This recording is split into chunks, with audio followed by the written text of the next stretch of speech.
The Iron Hands are among the most tragic and uncompromising of all the Adeptus Astartes chapters. Born from the gene seed of their primarch, Ferrus Manus, they have been marked by obsession, trauma, and cold machine logic since the earliest days of the Imperium. Their story is one of bitterness, mutilation, both physical and spiritual, and an endless drive to purge weakness through steel and circuitry.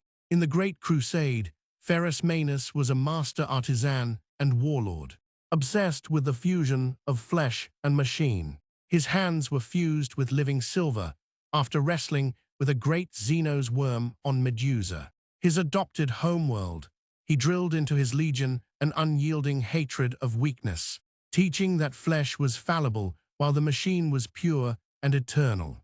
His legion became the Iron Hands, a force of relentless pragmatism and crushing firepower, revered for their mastery of technology and merciless discipline. But their fate was shattered during the Horus heresy, when the traitor Warmaster Horus declared rebellion. Ferrus Manus led his legion in loyalty to the Emperor. He was among the first primarchs to confront betrayal directly, marching with the Salamanders and Raven Guard to Istvan V to crush the traitor legions. Yet the drop site massacre became their doom. The loyalists were betrayed by those who feigned loyalty, Night Lords, Iron Warriors, Alpha Legion, and trapped under annihilating fire. In the chaos, Ferrus confronted his brother Fulgrim of the Emperor's Children. Once close companions, their duel ended in tragedy. Fulgrim, corrupted by Slanesh, slew Ferrus with the demonic blade Laeron.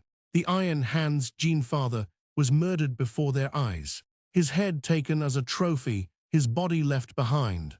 This loss scarred the Iron Hands deeper than any other legion.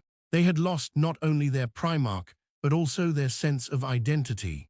Unlike the Ultramarines or Imperial Fists, they could not cling to a father's legacy. Instead, they drowned themselves in shame and bitterness. They blamed not Horus, not Fulgrim, but their own weakness, the weakness of flesh, of emotion, of humanity itself. Their mantra hardened, "The flesh is weak." From that day, the Iron Hands turned to the machine with fanatical devotion, carving out their humanity in pursuit of mechanical perfection. After the heresy, when the Codex Astartes was issued, the Iron Hands shattered into successor chapters, the Red Talons, Brazen Claws, Sons of Medusa, and others, but even divided, the curse of their trauma remained. Their chapters are cold, pitiless, and brutal, known for replacing limbs with augmetics at the slightest injury, often removing perfectly healthy organs just to replace them with steel.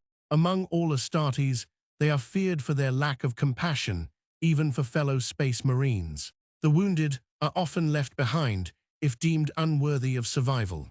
Those who falter are harvested for their bionics to aid the strong. The Iron Hands also foster a dark hatred for the Mechanicum's darker sects and chaos, even while leaning dangerously close to servitude under the machine god. Their obsession has led them into schisms. The Moiri schism, for instance, tore through their chapter and successors when conflicting prophecies about the Omnissiah arose. They wage endless campaigns of attrition, grinding enemies into ash with heavy firepower, dreadnoughts and cybernetic war engines. In the 41st millennium, their flaws have only deepened. They rarely trust other chapters, seeing weakness everywhere. They mutilate themselves to remove what little humanity remains, becoming more machine than man. To allies, they appear as inhuman, merciless executioners. To enemies, they are a wall of steel and fire. To themselves, they are survivors haunted by the ghost of Ferrus Manus, forever hearing his condemnation in their own thoughts.